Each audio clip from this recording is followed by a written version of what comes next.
This afternoon, your officers will reflect on how the FFA helps you as individuals overcome adversity. Please join me in welcoming Libby Martin, Allie Holtgren, Shaylee Wallace, and Carson Priddle.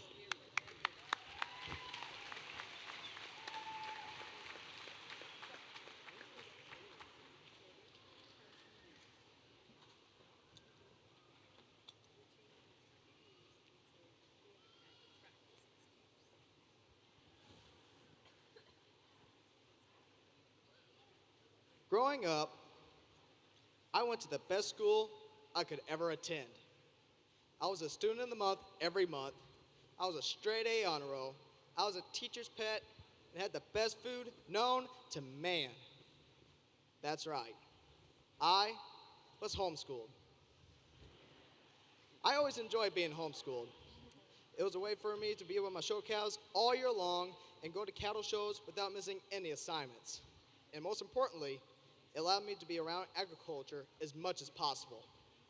However, after I graduated from my 8th grade year, I wanted to go further with my passion for agriculture. I wanted to go to high school so I can join an organization that I've always dreamed to be a part of as far back as I can remember. I wanted to join the FFA. It's my freshman year in Doniphan High School, and I was absolutely terrified. I haven't been to public school since the 1st grade, and I didn't know anybody, nor did I know how things worked. Overall, it was a huge change in my social life. I mean, sure, I can talk to people that were 40 years older than I am, and most of the conversations were about cattle. But nevertheless, I didn't know how to be social with people that were my age. But there was one place where I had no fear and met people with similar goals and backgrounds as I did. And that was in the FFA. To me, the FFA was my safe haven. It was a way for me to be myself around others who were like me and knowing not to be afraid. Because I knew that there was nothing to be afraid of. Being in the FFA made me realize something. It was to face your fears and not let things hold you back and keep you from getting involved in what you want to do with your life. It gave me a voice and the courage to try new things. Now, since my freshman year, I've done speeches, I've done contests, leadership development events, and even went to activities that went as far as Washington, D.C. And to think, if I was never part of the FFA, I would never have done the things I've done in the past 5 years of my FFA career. Being in the FFA helped me overcome my adversity of being social and showed me opportunities. And in the end, I discovered success.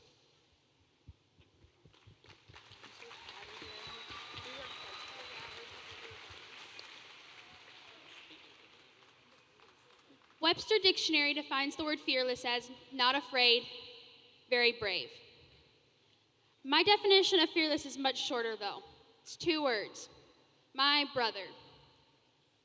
From the moment my brother was born, you could tell he had a fear of absolutely nothing. When everybody else was filled with fear, he just kept on trucking and never let anything get to him. Not too long after my brother was born, though, he was diagnosed with neutropenia, meaning he had a low count of white blood cells.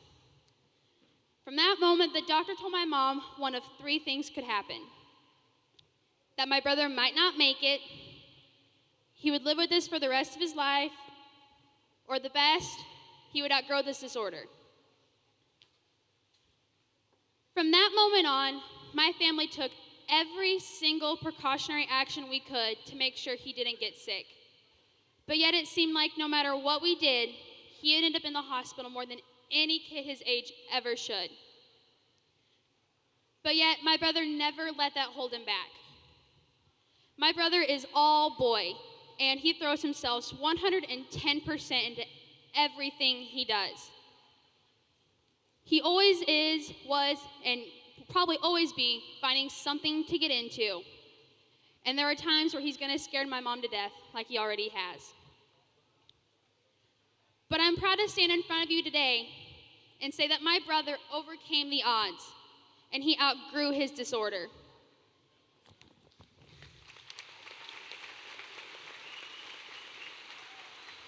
He is this wild, crazy, healthy sixth grade boy who has a tendency to probably eat dirt from time to time and finds the most absurd things cool. Without knowing it, my brother has been an inspiration to me. Yeah, we may not get along a majority of the time, but he's shown me that you can't live your life in fear because it holds you back. My brother never, ever lets anything hold him back. Blake, I strive to live every day just like you.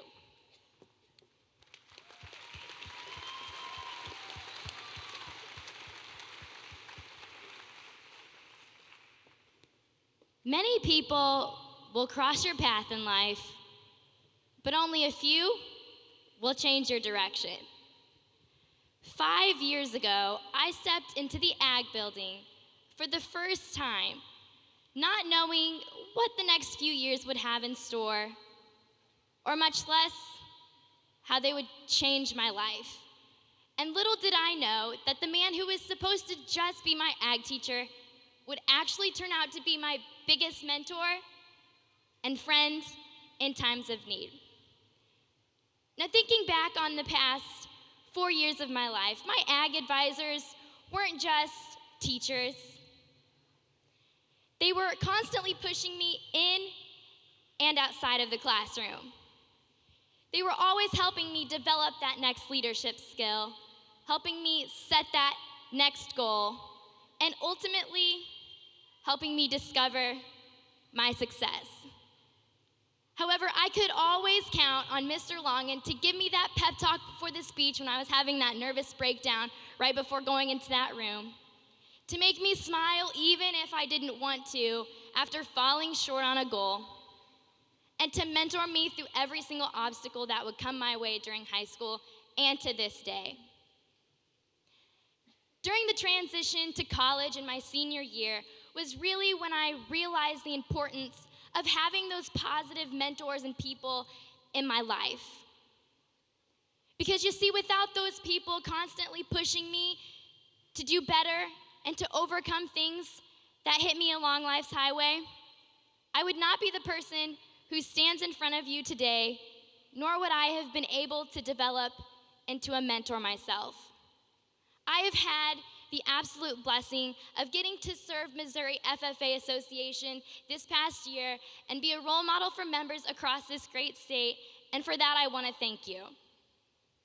I encourage each and every one of you to seek out positive people in your life that can mentor you along the way so that you in turn can become a role model for others.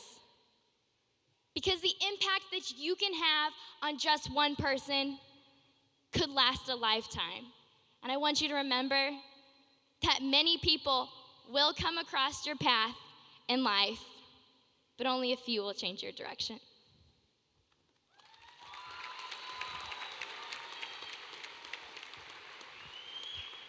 Courage is not the absence of fear, but rather deciding that something else is more important. I was working week 3 of FFA camp when I learned 2 things. 1, my parents were getting divorced, and 2, my father was being tested for cancer. It was shortly after we discovered that he did in fact have the devastating disease.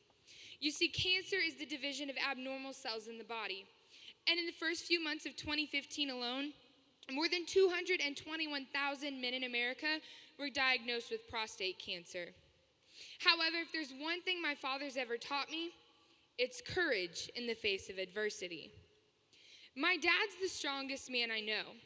He doesn't falter, he doesn't show fear, and he guides his children with a steady hand. He also has this weird love for singing Chris Ledoux at the top of his lungs in our truck. Now, he also has instilled in me a love for agriculture and the ability to pursue anything I do with passion. Take the man I just described to you and imagine him tired, uncertain and unsure of what the future holds or what the outcome will be.